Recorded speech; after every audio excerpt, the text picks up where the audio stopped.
Broadcasting live from a basic island with a frog on it. This is Tap Tap Concede. Welcome everybody to Tap Tap Concede. My name is Graham. Joining me is Kathleen.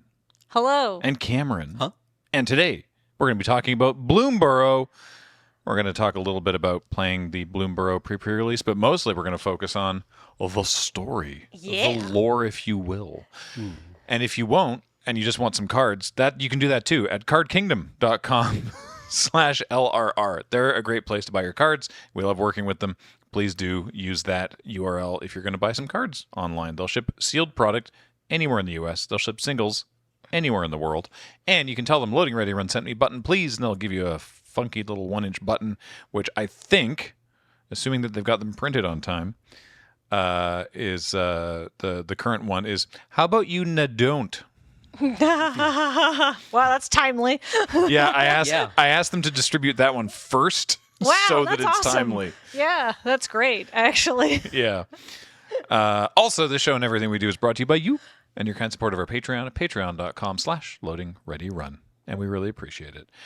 So let's talk a little bit about the PPR after, assuming that there's time after, because we're recording this just before pre-release weekend. Yeah. So our usual, well, not usual, but our thing that we've done the past couple times was sort of tips for your pre-release is sort of in the rear view now. We're going to this miss will be it. airing on Monday. So let's talk a little bit about the PPR after we establish what's going on here, because I have read zeros of the stories. Yeah, well, I'm going to just weigh in and say I read the story, all of it, this morning after I got to work before we recorded this podcast. So it's a brisk read. I'm a very fast reader. Yeah, it's 5 episodes. Yeah, Okay. I estimate it to be somewhere around 35 to 50,000 words if I had to guess at it from like a length perspective.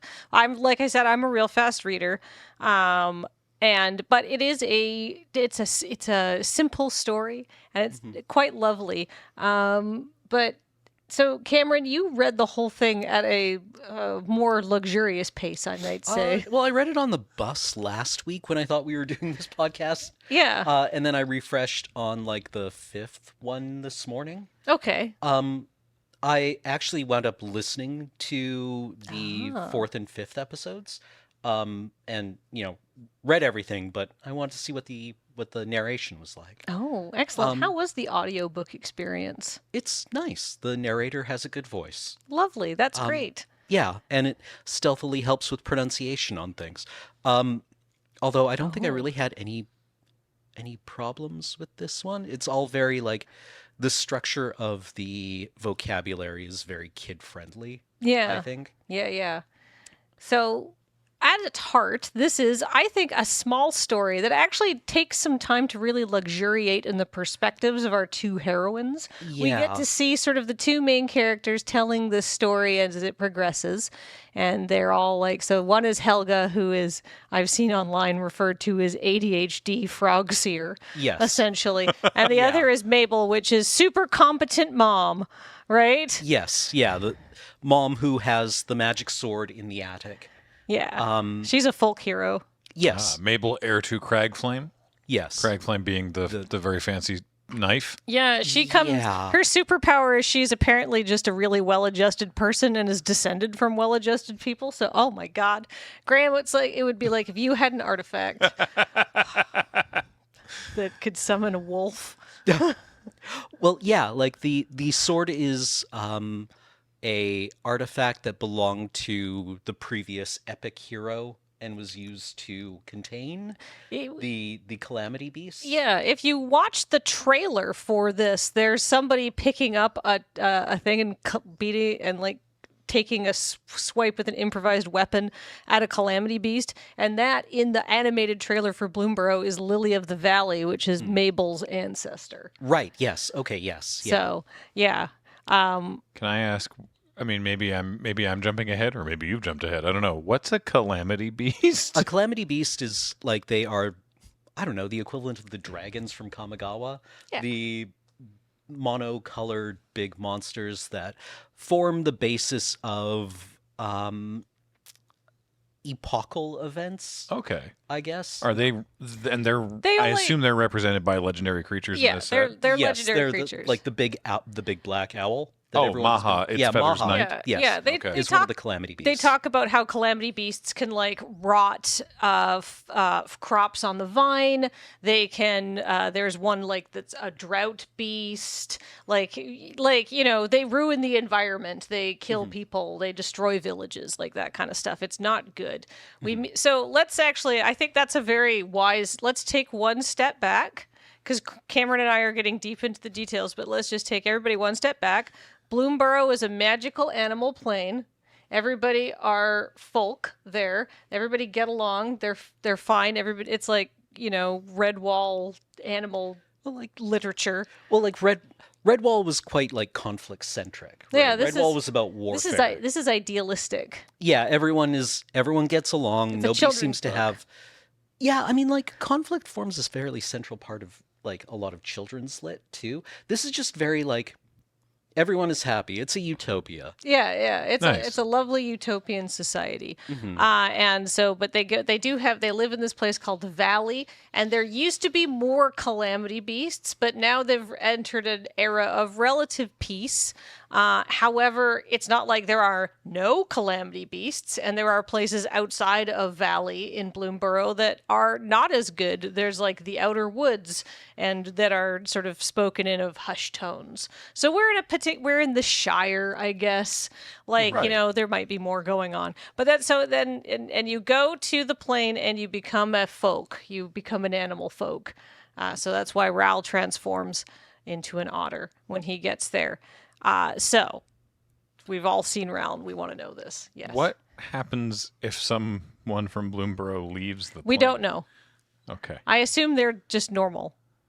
They're just a mouse where they go. I assume so. Okay, but let's. That's not relevant. No, Sorry. But we're getting distracted. But it is an interesting question. Thank you. So that is the setup, is that Okay. you have this utopian sort of like, it doesn't seem to be a very scarce society, Right. to be honest with you. Post-scarcity society, everybody's a lovely animal folk. Yeah, they all eat stew out of acorns and Yeah. sip chamomile tea. And Yeah. It's all very like Everybody gets along. Like the town that has like a frog and a badger and a lizard, and there are some bad guys. And so anyhow, but we start the story meeting one of our two protagonists, and her name is Helga, and she is she's one of those characters she immediately gets scolded by a character that you're happy gets either beaten up, homeless, or dead afterwards, because this bunny comes up to her and is like, man, you just stink at everything. And then you immediately get some sympathy for her because she's just easily distractible. Helga Skittish Seer Yeah. is a frog druid. I haven't seen this card, so bear with me just for the benefit of those watching, if they're interested.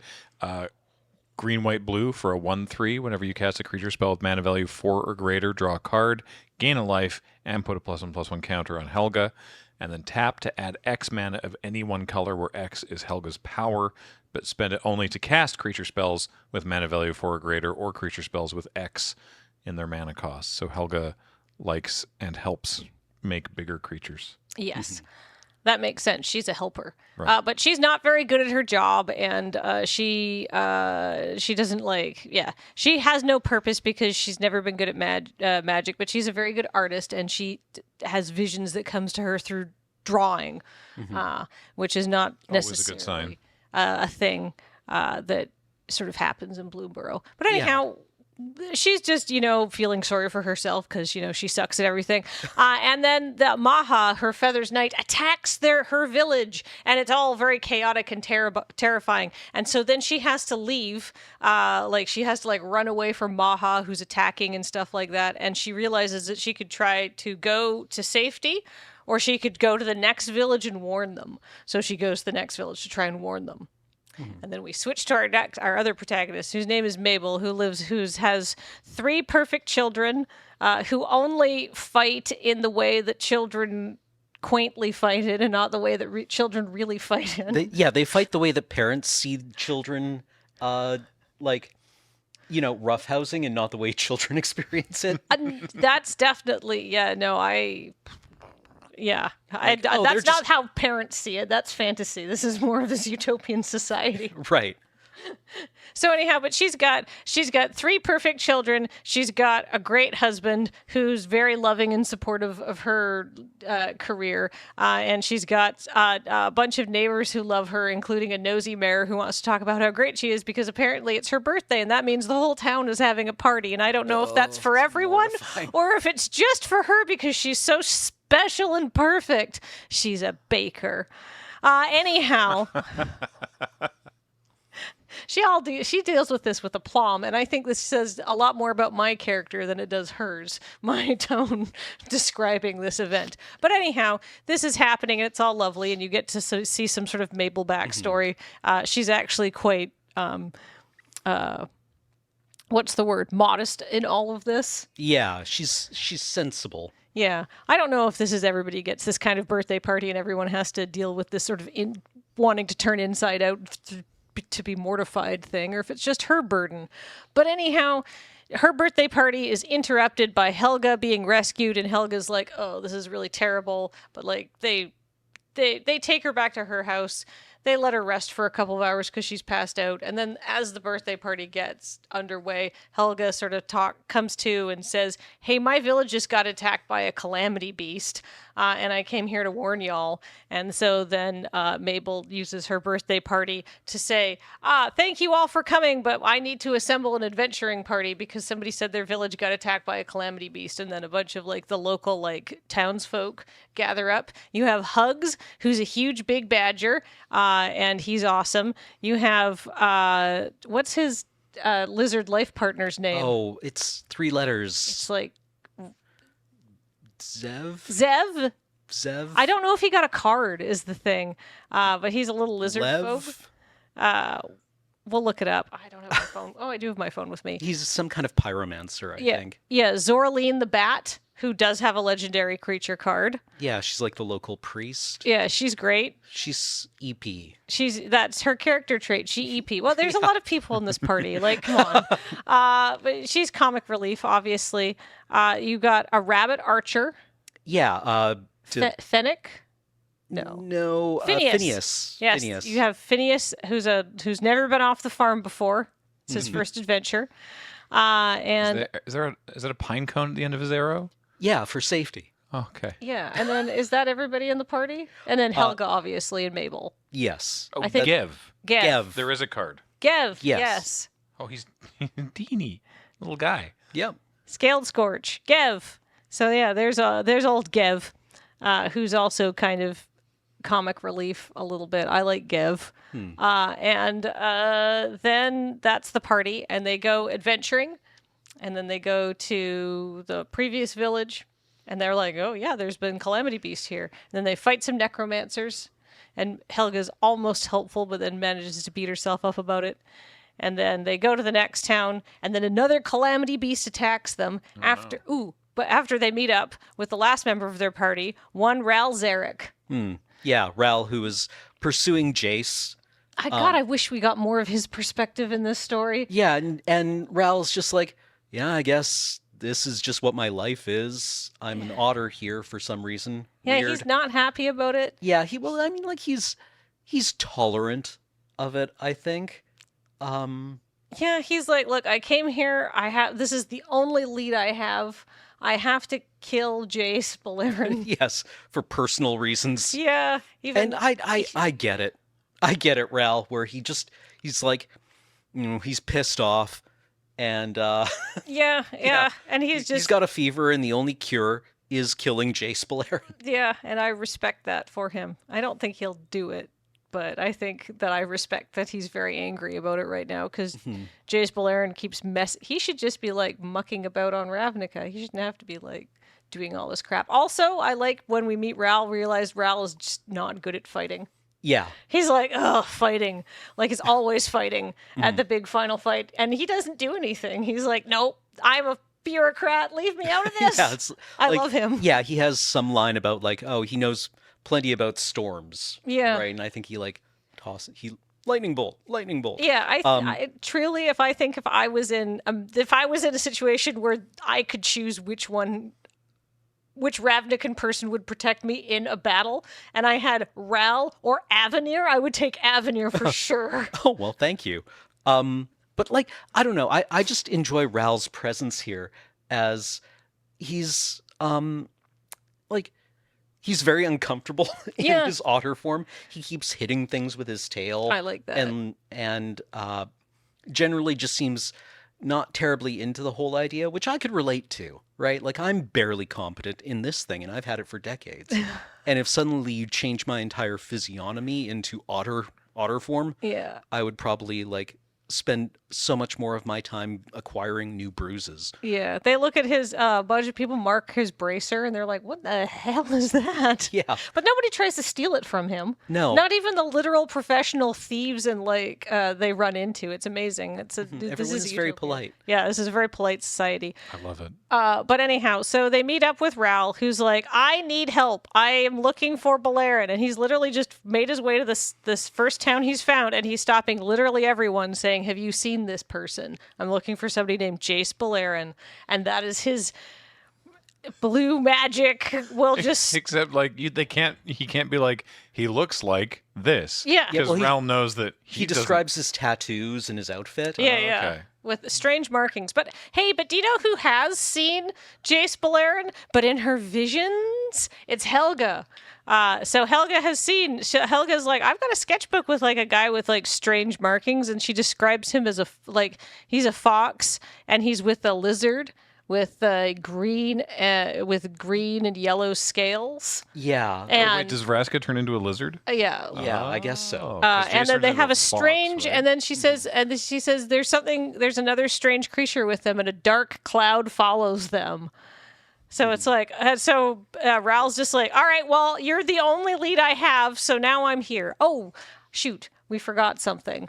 There is a little bit of like pre-Ral dialogue that was sort of is. There's these two very. How the hell why is Ral here?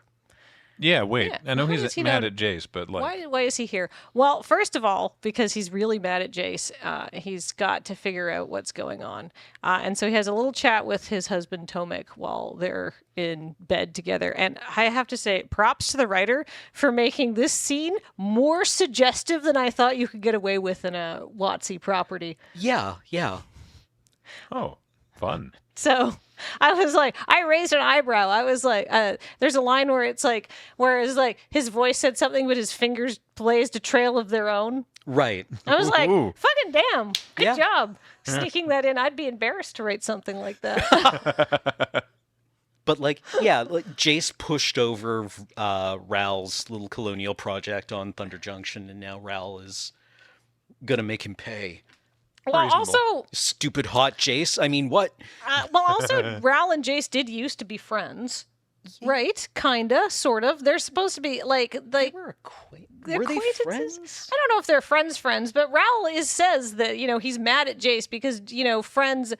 It's been 2 years, by the way. We finally got a firm confirmation on the timeline that he thought that he'd been gone for 2 years, lost to Phyrexians, and then he shows up. Ral's very annoyed. He shows up dressed like Ashiok, of all things, masquerading as a nightmare so he can fight a bunch of people that used to be his friends. Like, these are Ral's words, not my interpretation. He's like, what the hell is going on with him? Wait, sorry. Right.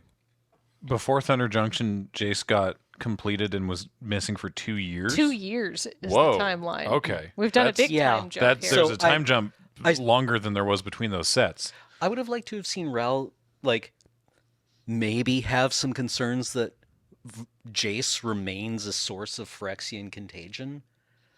Yeah. Right? Like, we what's going on here? Yeah, Is he still completed? Like... Oh, he's just better now. How do we know that? Well, he told us he was. Yeah, we don't have any. We're definitely going to believe the Phyrexian sleeper agent who tells us he's fine. Yeah, he did that before. Yeah. This is his MO. Yeah. This is there's definitely some MO and magic story for that too. It just seems so strange that Phyrexians are gone for good as Jace enters his villain arc. Anyhow. Yeah. I did like the implication that what's his name? DePiglio. The treasure. Loot? Loot Loot is unchanged. I was going to ask exactly that question. Because Helga is just like, there was this fox with white markings, because Ral's described, he's trying to be circumspect, so he says she drew them. Yeah, but like Ral describes tattoos, and people are like, "What are tattoos?" Yeah, right, because everyone's furry. Yeah, but Helga is like, yeah, a fox, a lizard, and this weird little thing. Yeah. So I like the idea that Loot didn't become... He's already an animal. We're already animals. Humans are animals. He's already got fur. But I mean, surely anyone on Bloomburrow would be like, what's up with you? Yeah. Well, what, not to put too fine a point on it, what are you? Maybe Loot has the superpower of absolute objective reality. Loot has the superpower of his dad is just like, you do not perceive him, but she sees him because she's got the magic seer. Yeah. She's got the seer, so she sees around, possibly. Because he maybe wasn't warding it off. I don't know. It's all very narratively convenient, and that's fine. Sometimes that needs to happen. I thought it was interesting. Yeah, we don't need to hang a lampshade on it. We can just be like, look, Ral got a clue. Moving on. We didn't show you all the parts where he didn't get clues. Yeah. This is just me complaining about how stories have to be structured. The reader's got to accept some part of this universe. You can't be like, well, how are their fox people? Well, when Alex and I were talking a lot about movies, we decided that movies had a currency called shures. Yeah, that they generated and expended. Yeah. Right? And, every time something requires your suspension of disbelief, every time it requires you to go, sure, it has to kind of like buy that off of you in some way. Mm-hmm. Yeah. Yeah. I like hopefully that. by being charming. Yeah, that's good. I like that. But anyhow, so Ral has had a sexy talk with his husband. He goes to see the Wanderer, who's like, I can't help you. I can't planeswalk anymore. It rules. She's very happy about this. She's like, my curse is finally broken. And then he goes, but she does tell him that people tend to leave ether trails. Like they leave like a track, essentially. So basically, Ral goes back to Thunder Junction and uses his soul to get in touch with whatever is going on, and ends up on Bloomburrow, and then is like, what the hell, Jace Beleren, have you seen this man? Have you seen this man? What do you mean, what's a man? Oh God, and he has all that, and he meets up with our party, and everybody is like, what is going on? And then before that they can have any arguments about how Ral is just coming with them, they all get attacked by a calamity beast. It's a giant gar that rises out of the river and washes them all downstream, and Ral can't do anything about it because he doesn't do this kind of water. He only does storms. This must be Eluge, the shoreless sea. Yeah. Or Elug. It's a gar. Yeah. Yeah. Elemental fish. One triple That's blue. not the art that they had in the story, but that's probably what it is. Star.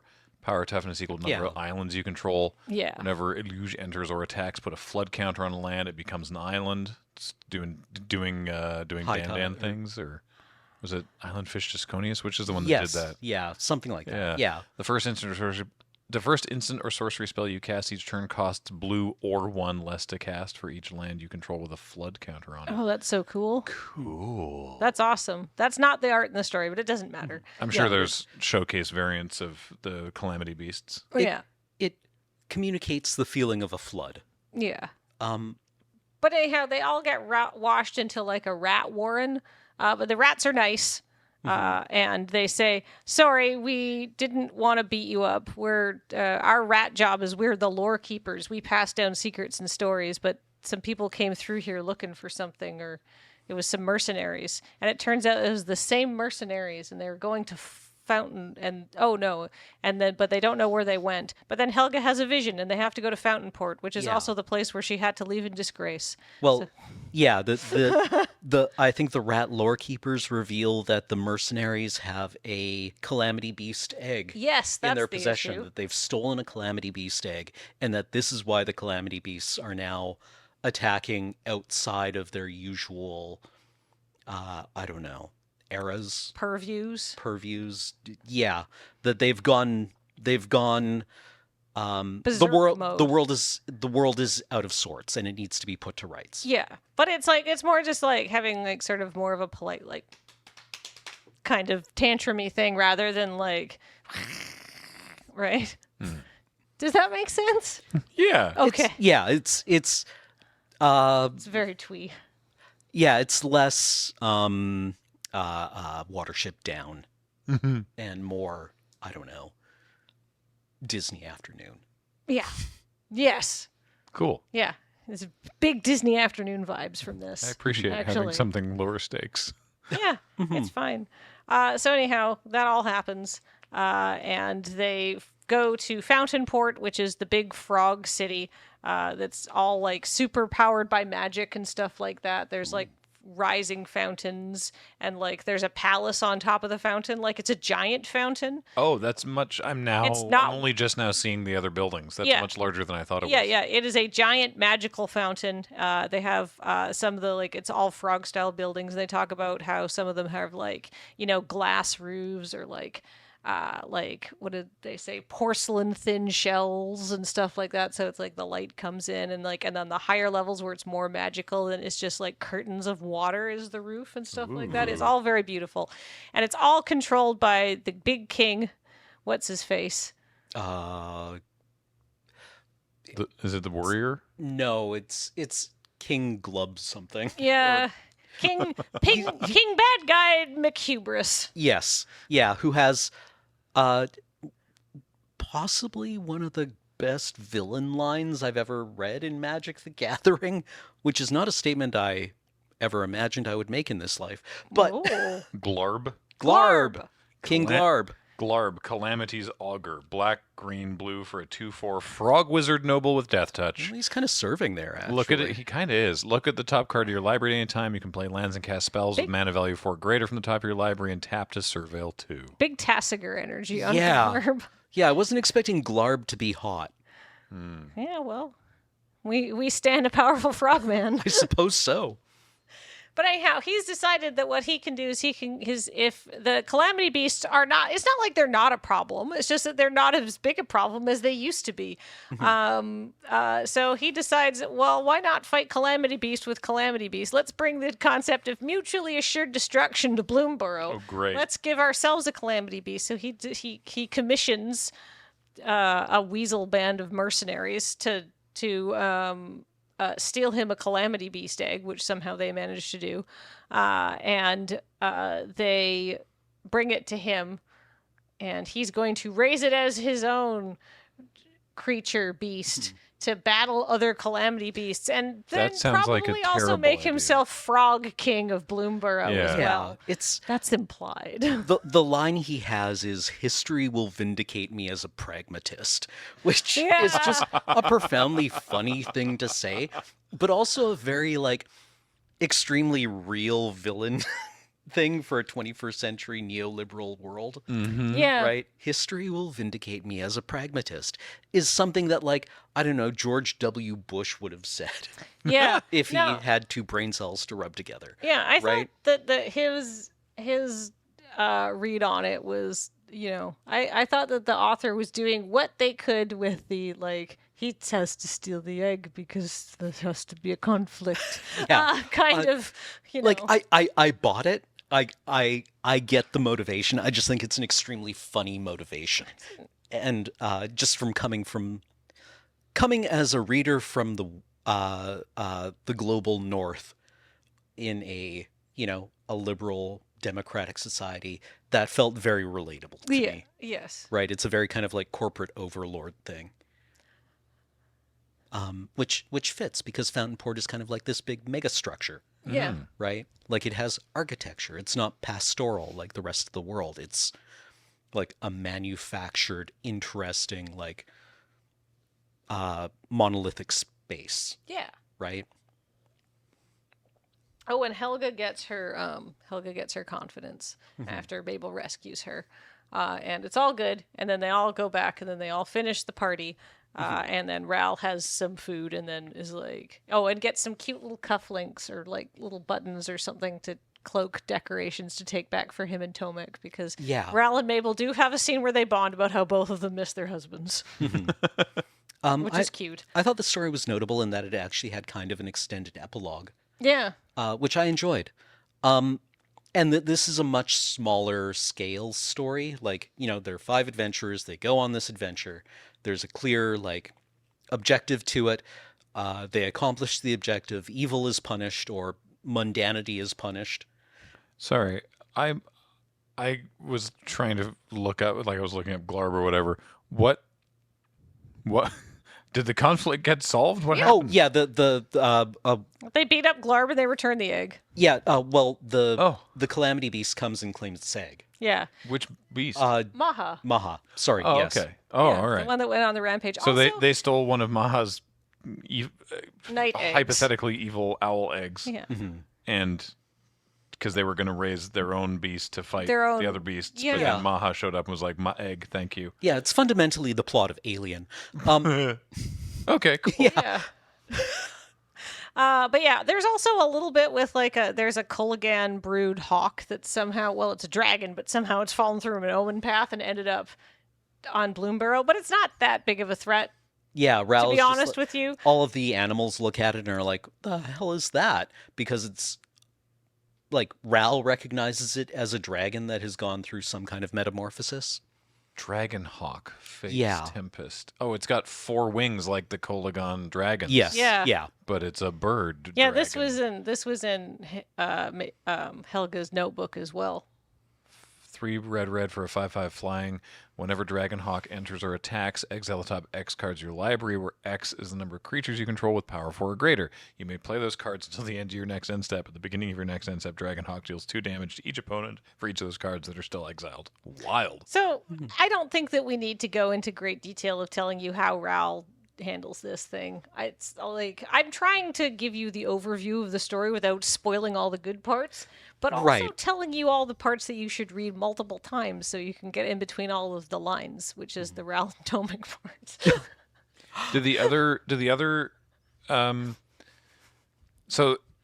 Interesting. So, because there's no, I was looking at the elementals, and there's no mono red. Well, there's no red Calamity Beast because that Dragonhawk is taking up the monocolored slot. red mythic slot. I want to say that Lily of the Valley may have killed the red one. And Yeah. put it inside the sword. The sword is apparently a leftover fang. Oh, Yes, But that's right. okay. Mabel's like, maybe this is true. Who knows? But the point is, it's just a thing. But, Okay. it That is makes very sense. magical. 'Cause Yeah. we've got Oh. Beza, the bounding spring, eludes the shoreless sea, which we saw. Lumra, bellow of the woods, and Maha, its feathers night.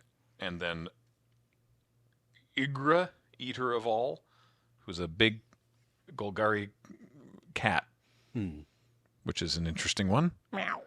Yeah, but those are there are other elementals, but that look big and scary, but are not legendary. So I was like, that's weird that there's no red one. But then there was that dragon bird. So it's like, Yes. oh, okay, that's why. And Dragonhawk is dealing with it with all the grace and level-headedness that you would attribute to a Coligan brood dragon, where it's just like, the hell is going on? Just like spewing lightning every time it screams and gets startled. Yeah, it's they're having a bad time and they're being irritable about it and reasonable. They're just because, a baby dragon. Well, dragons are pretty intelligent, right? And I assume it's just extremely pissed off and embarrassed, which I find kind of Oh fun. my god. Yeah. Actually, yeah, that's the problem. The dragon's like, don't look at me. Ew. Yeah. Oh, I'm covered in feathers. Bleh. This is disgusting. This is disgusting. I'm not a perfect dragon. Yeah, I also kind of appreciate how Ral constantly has the aura of somebody who's fallen ass backwards into the C-suite and can't stop being a micromanager, and is handling something way below his pay grade all on his own. Mm-hmm. Yeah, Ral needs to quit. Ral needs to delegate. Yeah. Well, he had one good. Presumably, in the 2 years, he got one good apprentice, and that was Kellen. And then Kellen was like, "Actually, peace. I'm done." Who knows? So in the realm of sort of the hero's journey, I suppose, what Mabel, this baker who was having a birthday party and then was like, whoops, guess I got to get out She's already an adventurer. Great Yeah. Auntie's old sword. I actually thought it was kind of an interesting dismissal of the heroic, the hero's journey, in that she's like presented with this opportunity as immediately like, awesome, cool, I'm out, later, everyone, bye. Yeah. She immediately like ascends to the challenge because she can't stand the mortifying ordeal of having a birthday party. Does she with a find bunch of people herself? she doesn't like? Does she return changed in any way? No, she's already completed her hero's journey. She gets a bit of a startle when she's fighting the weasel, but then her magic sword is like, and it's fine. Like, she's already a great. She doesn't need to do any character growth. Yeah, and She's fine. I just enjoyed that it kind of glanced at the hero's journey and was like, I don't think I need to stomp this into this template. Right, which is what we've been kind of doing with, mythologies and folklore for the last, 70 years since the publication of Hero with a Thousand Faces, which is just being like, fit. What is my approach is, if I remain ignorant as to exactly what the steps of the hero's journey are, because I purposely forget them all the time, then if I do it by accident, then it's, by accident. If I don't, it's like, oh, maybe I'm trying something new. Yeah. Sweet. Basically, the refusal of the call is Yeah. an important part. The death of the father figure. Don't tell me. I want to remain in ignorance. Cool. Yeah, So they were nice stories, though. Mabel's parents aren't dead either. Oh. They're on vacation. Wow. They're in, Although, I guess Bloomburrow, Helga's Cabo. parents are dead. Yes, Helga's parents are She was dead. raised by her grandparents. Yeah. Helga's parents are dead, and nobody likes her. She's truly a pathetic figure. And Deb also does not refuse the call. She obviously saves her life, and then she's like, no, I must carry on. But she finds some confidence over the story. Yes. Yeah. She also she also volunteers when they're putting together that party of people. She's like, no, it was my vision. I have to go. Yep. So she never refuses. She That is makes picking sense. up the phone. Here, she's like, hello, Hero's Journey. I am here for you. What do you need? Yes. I'm some taking a pictures. sensible hat. I've just got to pop by the ruins of my house. Everyone's very enthusiastic. It's much more, I guess, shonen than Sweet. I appreciate that they used the word count to build out the sumptuous level of detailing in this world than have a lot of nonsense dialogue about, no, I can't. Yes, you must. Yeah, I think it's a much better use of your time, our Yeah. time as readers, to be like, oh, I wonder if Helga will actually answer the call. Yeah. It's like, well, Well, I mean, we We're- got we're- 5 we're- chapters here. we're 6 pages into a novel or into a novella here, so I'm like, I assume she will. Yeah. Yeah. Let's talk about all the different ways that you can eat things here. That being said, it is only 5 episodes. It is a story with a much narrower scope, and it's a shorter story. It's still not enough. I would have loved to have seen the story given a bit more room to breathe, because it still follows the Magic story pattern of just running its characters from set piece to set piece to set piece with nothing no time to breathe in between. That's what I found watching the Mario movie. Yeah, Did you see the Mario movie, Cameron? No, I It's didn't. fine. it's the same approach to just how many plot beats can we jam into a runtime. Yeah, I was astonished at how short that movie is, for how it literally is just banging through, got to get people moving, got to get things going. There's no time where it breathes. And it's just oh man, they are really checking boxes here. Oh, It's yeah. over? Oh. Dang, all right. Yeah, 90 minutes. It's like they were going to run out of film. Yeah. Running out of the attention span of a 6-year-old, I think, is what they were more worried about. Penelope True. watched that movie 3 times in a row. They could have made that movie a lot longer. Yeah. Yeah, they could have given her some character development. She was on a plane at the time. So didn't have much else to watch. I would say that this story falls into a problem where it wants to be an on-ramp for people who are not interested in the other elements of Magic storytelling, where there's not a central planeswalker, it's not a big multiversal threat to the fabric of reality. It has a completely different vibe, yet it still charges through in the same mode of storytelling, which feels to me like, Wizards hires good authors or interesting authors to work on these stories, and I feel like the notes they give them and the space they afford them is just not enough to do anything more than charging through the basic plot elements. And I don't know if this story is really going to bring on people who are like, oh, I love The Last Unicorn, right? Or my association with seeing this artwork is The Secret of Nim. And I'm not asking for anything to be The Last Unicorn, but like, would you have liked to see some side stories like Yes. they did with the other ones? yes. Yeah, you could give every one of you could give Hugs and Gav a side story. Because it's their dark past is only hinted at. You could definitely give Zoralina a side story where she's off on her like solo missions and isn't EP, right? Yeah, I would love to have seen Zoralina at night. Yeah. Because she's nocturnal and everyone else is diurnal. So yeah, so Well, she's actually, literally I guess rabbits are kind of nocturnal. not in this world. No. They're Many of these animals, I guess small woodland animals tend to be a bit more nocturnal, aren't they? Somebody is already correcting me in the comments, so I'll save judgment until then. We'll just say for the point of regardless of what the actual habits of nocturnal or diurnal animals are, Zoraline is EP. Yes. That's her character trait. But it's reasonable. But yeah, you could give and then Phineas. Right, he's got the same name as Billie Eilish's brother. He's a big strapping farm boy with the bow. Good with the bow. He's Legolas. Yeah. Buggalus. Bunneless? Bunneless. Yeah.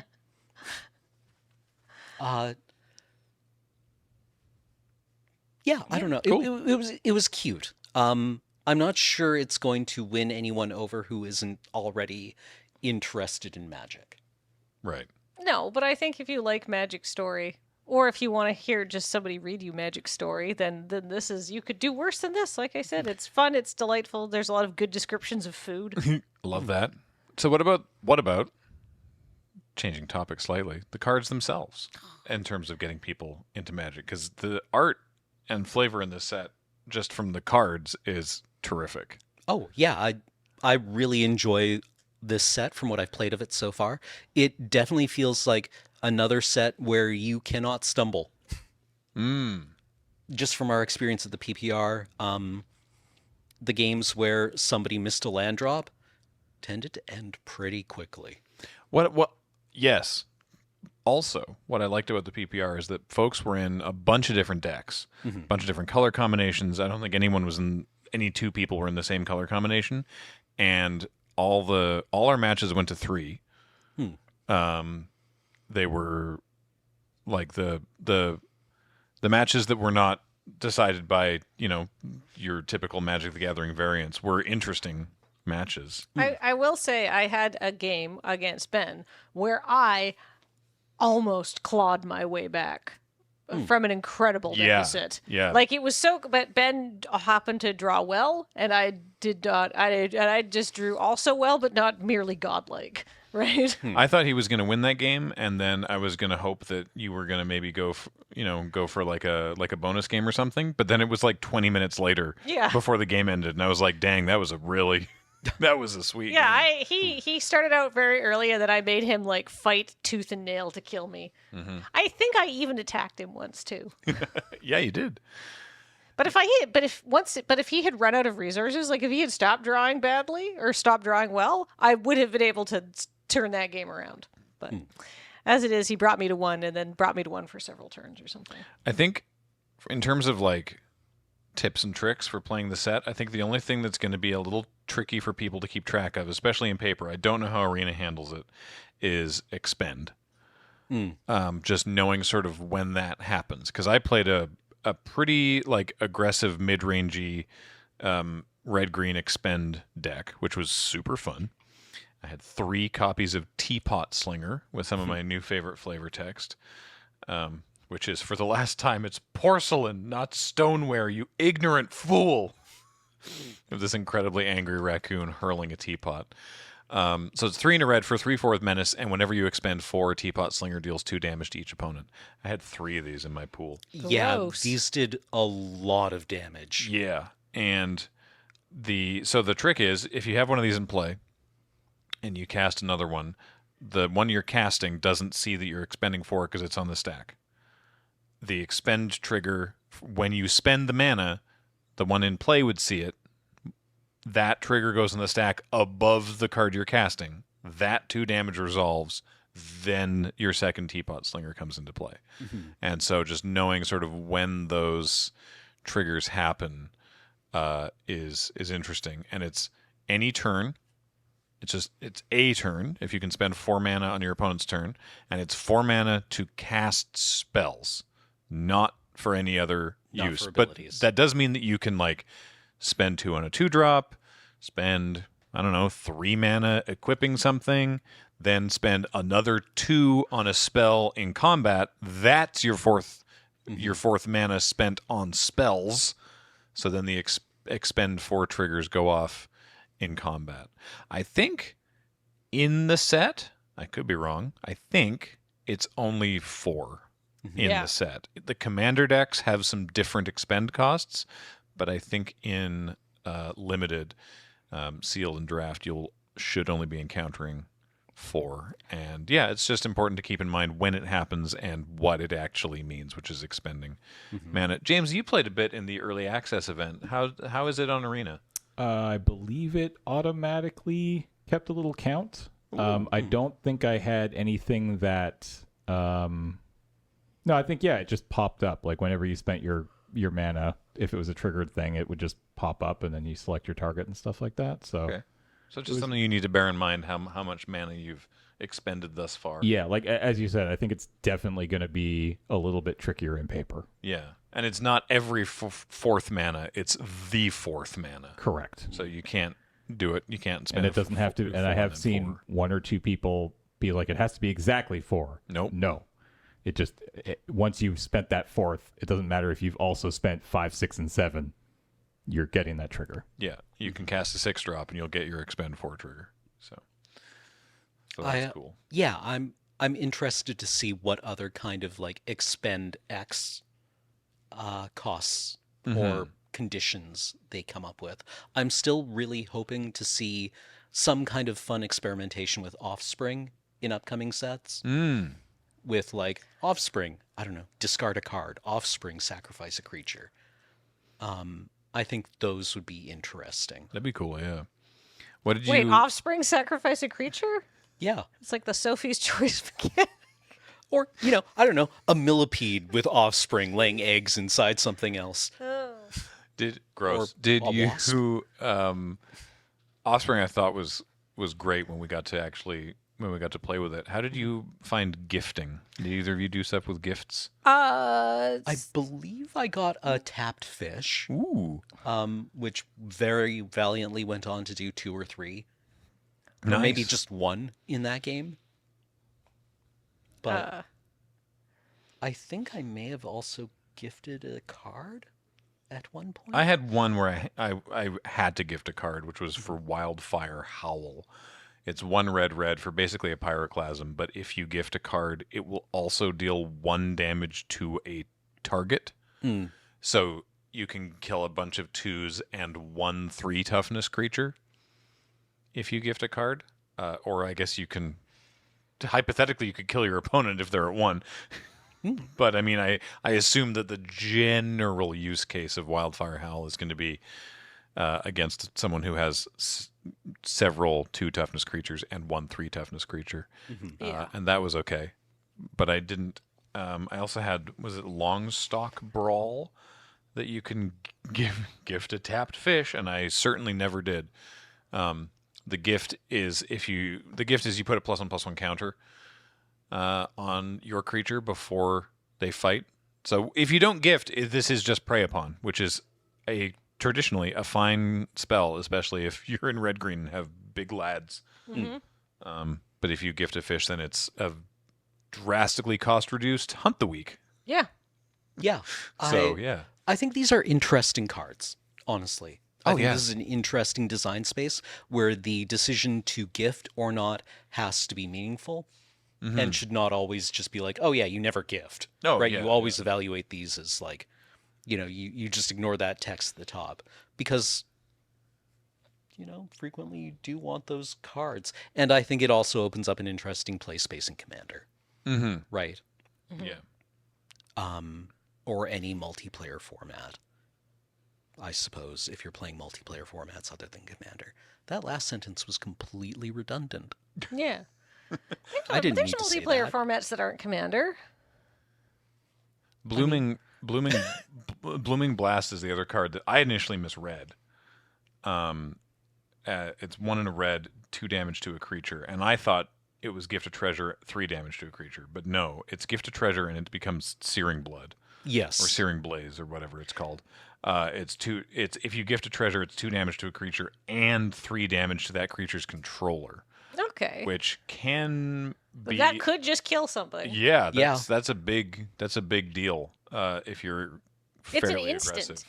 I feel like you basically never want to give them a treasure unless this just kills them. Yeah, I mean, Well, maybe it's fairly benign, they, right? Like they already got a lot of land. Yeah, maybe it's late game and you're just like, yeah, whatever, have 1 more mana next turn. Yeah. Take 3. Yeah. You Yeah. don't have a token strategy thing going on. That's true. Yeah. Right? It's all very situational. It has to be evaluated. Like What you sort said. of decks did you both play? I went birds. I had blue-white birds, and they were good. There's a 1 mana white combat trick. And I don't remember what it's called, but it gives your creature +2/+2. And you can gift with it, can't you? You can gift with it. I I don't don't know if recall I the ever name of it gifted with either. it. I don't remember what it's called, but I thought that card was really good. There's some messed up combat tricks in green. Did you encounter Overprotect? Yes, Overprotect is just a beating, right? It's kind of like Snakeskin Veil, I guess, in that it protects your creature from anything, but it also just kills things. Yeah. 1 in a green for +3/+3 and trample and hexproof and indestructible. Blur's defenses are impervious, says Blur the Impervious. Great flavor text. No notes. love Love it. it. Yeah, I do want to say, like, people are like, "Oh, this flavor text is so good." Graham and get Crumb and Get It is what it's called, right? Yes, but I want to say I did not work on this set. No. The next set I work on is Foundations, which has been announced now, and that is I have not worked on a set since then, so you will see my work when that comes out. I played the blue-white bunny token go wide strategy. Oh yeah. That was disgusting. Yeah, when it hits its curve, it's extremely dangerous. It goes wide. It reinforces its own tokens. It loves putting +1/+1 counters on things, and it also has Carrot Cake, which is a card I can hear. I can hear this card. Oh, it's a cake made of vegetables. Yes. Oh, that's but great. like all of the rabbits in the background, Oh yeah. my partner keeps rabbits, so I now know what this sounds like. Oh no. Is it a squealing noise? It is almost like a piggy noise, Oh, interesting. but yeah, kind of like rabbits mutter a bit when they're excited. when it enters and when you sacrifice Yeah, it. it's like a puzzle knot. Oh, or what was cool. the one from Lost Caverns of Ixalan that made 2 gnomes? Or made it. Oh yeah. I know the one you're thinking Yeah, of. but I like can't remember the it's name in of the proud tradition of white artifacts that make 2/1/1s. Yeah. In one way or another. So that was the carrot cake, by the way, it's a food, but it's 1 in a white. When it enters, you make a 1/1 and scry 1, and when it leaves the battlefield, you make a 1/1 and scry 1, and you can pay the food cost to pay 2 mana tap. Fantastic card for a deck that really, really needs to hit its draws. Yeah. Right? Like it makes a token, cool, but it also makes sure that you're not going to get flooded or that you're not like going to miss a land drop. And it gives you a little bit of life, which in the kind of deck that wants to race might be really helpful. That 3 life might be, now I can attack you. Yes, right? yeah. For the green-white strategy, I think that's very apt. That just wants to go blow for blow. Yeah. So I guess in contrast to our usual podcast around this time, rather than here's what you should do at your pre-release, let us know in the comments how you did at your pre-release. Please do. Yeah. Would love to hear about it. But I think that will do it for Tap Tap for this week. We'll be back next week to talk about other stuff involving Magic, probably Bloomburrow, though there's a new secret lair they just announced, so pretty cool stuff there. A reminder that if you want to get yourself some paper cards, we highly recommend you do so at cardkingdom.com/LRR. Please tell them we sent you by using that code. It helps us out a lot. And of course, this show and everything we do is brought to you by you and your kind support of our Patreon at patreon.com/loadingreadyrun or by becoming a member on this very YouTube channel. Shoutouts at the end of the episode. Until next time, I have been Graham, joined by Kathleen. Thanks. Cameron. Huh? James has been on tech. Heather gets these online. Thank you all so much for watching and listening, and we will talk to you next time. Bye, everybody. Bye.